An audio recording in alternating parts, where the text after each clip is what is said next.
Good afternoon students, welcome to my new channel AD political classes by Seema Arya. हम MA political science final का paper 2 कर रहे हैं बेटा, जिसका नाम है कंपैरेटिव पॉलिटिक्स, तुलनात्मक राजनीति।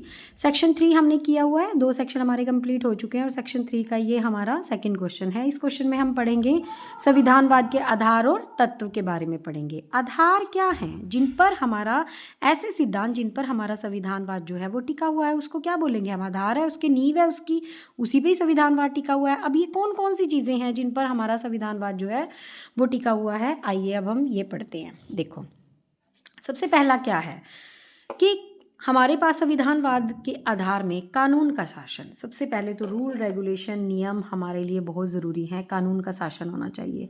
दूसरा है लोक सहमति। अब जो कानून बने हैं उन पर लोगों की क्या होनी चाहिए? सहमति भी होनी चाहिए। कुछ ऐसे लक्ष्य भी होते हैं, गौण सूक्ष्म छोटे लक्ष्य होते हैं और नीतिगत प्रश्न होते हैं, उन पर भी सभी लोगों की सहमति होनी चाहिए। जो भी संविधान के अकॉर्डिंग हमारी संस्थाएं और प्रक्रियाएं बनी हुई है उन पर भी लोगों की सहमति होनी चाहिए। तभी संविधान में अगर विश्वास होगा तभी संविधानवाद हो पाएगा, यही उसका आधार है। आगे चलिए, अब देखिए सबसे पहला पॉइंट हमारा आता है कानून का शासन। अब देखो, कानून के शासन के अंतर्गत न केवल लोगों के साथ समान व्यवहार किया जाता है। सबसे पहले जो कानून का शासन होता है उसमें सभी लोग हमारे क्या है, सबके लिए समान है कानून की नज़र में। बल्कि कानून का शासन जो है शासन को निरंकुश नहीं बनने देता। ठीक है, शासन मतलब निरंकुश का मतलब क्या होता है कि कोई अंकुश ही ना हो, है ना। तो कोई अगर गलत करेगा तो उस पर अंकुश भी लगाया जा सकता है।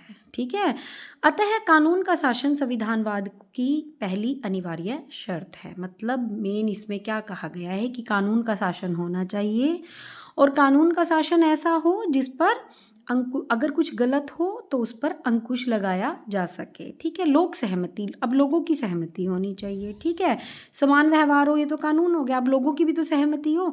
अब जैसे हमारे समाज में कुछ सामान्य उद्देश्य होते हैं और इन उद्देश्यों की पूर्ति किसके लिए की जाती है? समाज की भलाई के लिए की जाती है। ये इन पर लोगों की सहमति ज़रूरी है, वरना संविधानवाद की कल्पना भी नहीं की जा सकती। मतलब जो भी कानून बनाए, जैसे स्वतंत्रता, समानता, धर्मनिरपेक्षता, मैंने फॉर एग्जाम्पल में लिखा हुआ है, अगर इन पर लोगों की सहमति होगी, क्योंकि ये समाज की भलाई के लिए हैं, तो लोक सहमति ज़रूरी है, तभी संविधान में विश्वास होगा। और अगर संविधान में विश्वास होगा तभी तो बेटा संविधानवाद के बारे में हम सोच सकते हैं।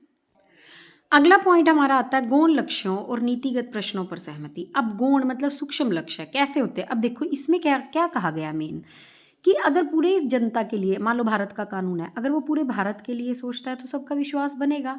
लेकिन ऐसा नहीं है, अगर कुछ संख्या में कोई लोग होते हैं, मान लो फॉर एग्जांपल आदिवासी हैं, अगर उनके लिए सरकार कर रही है तब भी भारत की पूरी जनता को अपने संविधान पर सहमति होना ज़रूरी है। जैसे अभी आगे पढ़ते हैं इसको, कुछ ऐसे लक्ष्य भी होते हैं जिनमें सभी लोगों के हित नहीं, अगर सभी के हित होंगे तब तो सब शामिल होंगे ही, अपना विश्वास दिखाएंगे।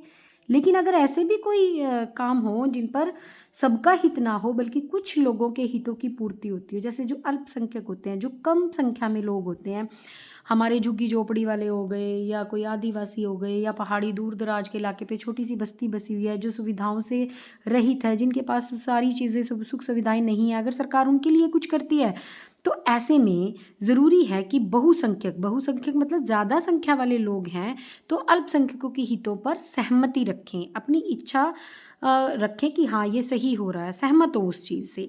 ऐसी स्थिति में ही संविधानवाद को विकसित होने के अवसर मिलते हैं। अगर ऐसे अच्छे काम होते हैं और सबकी सहमति हो, ऐसे में ही संविधानवाद विकसित होता है। आगे देखिए, संस्थाओं और प्रक्रियाओं पर सहमति।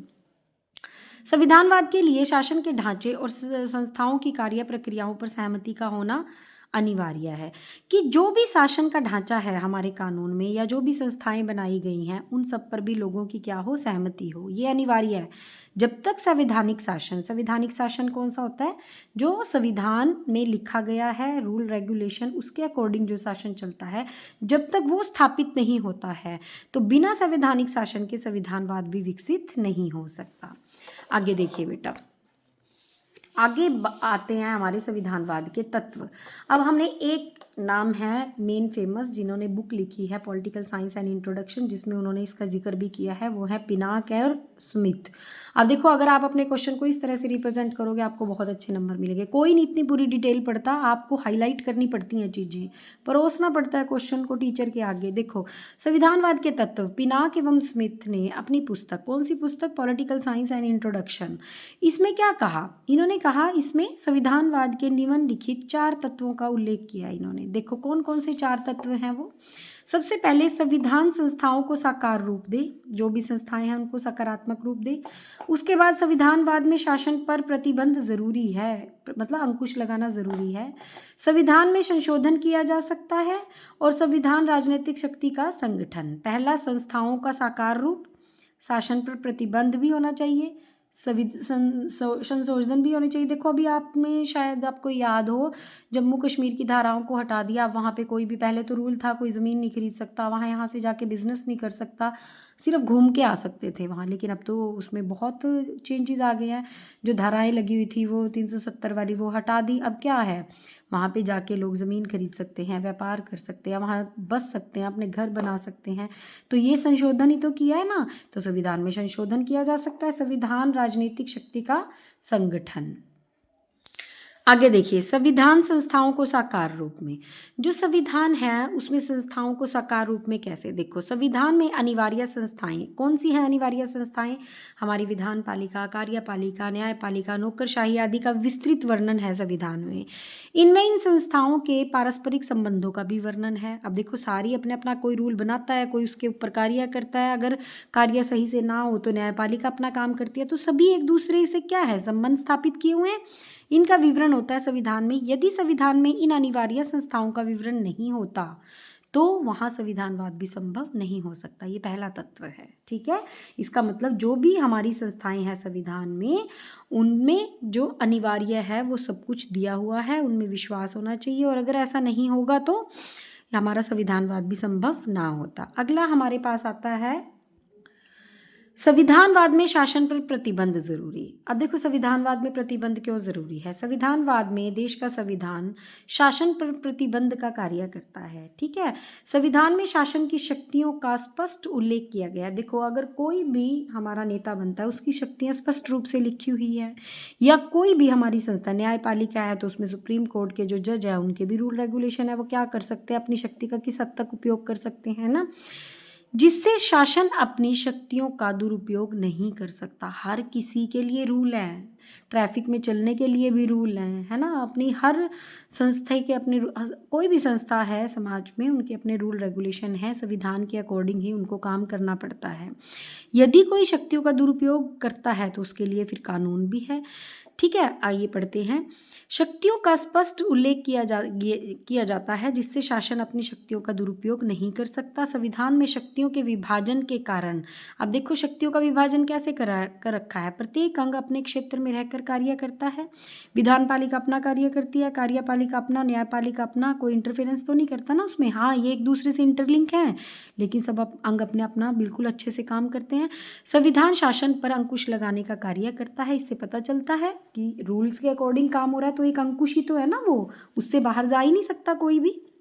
आगे देखिए, संविधान में संशोधन भी जरूरी है। अब ऐसा है, एक पुरानी चीज़ अगर चली आ रही है, न्यू जनरेशन आ गई, नया समाज, नई परिस्थितियाँ, अगर उसके अकॉर्डिंग संविधान में कुछ परिवर्तन नहीं किया गया तो फिर वो, उसमें लोग जो है ना उस पर विश्वास करना छोड़ देते हैं। परिवर्तनशील है समाज तो संविधान में भी कहीं ना कहीं परिवर्तन और गतिशील होना ज़रूरी है। देखो, समय एवं परिस्थितियां कभी भी एक जैसी नहीं रहती, इसीलिए देश का संविधान भी जड़ न होकर गतिशील और परिवर्तनशील होता है।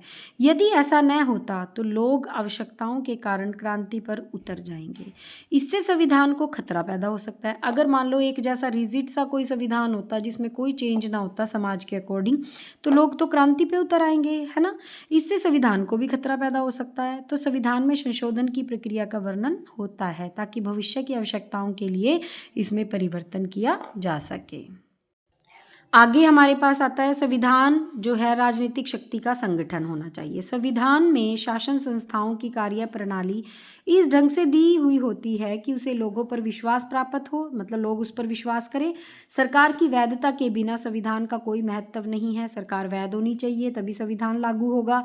अतः संविधानवाद के लिए संविधान का राजनीतिक सत्ता के संगठन के रूप में होना जरूरी है, अन्यथा सरकार औचित्यपूर्ण नहीं रहती। निष्कर्ष क्या कहेंगे बेटा हम इसमें?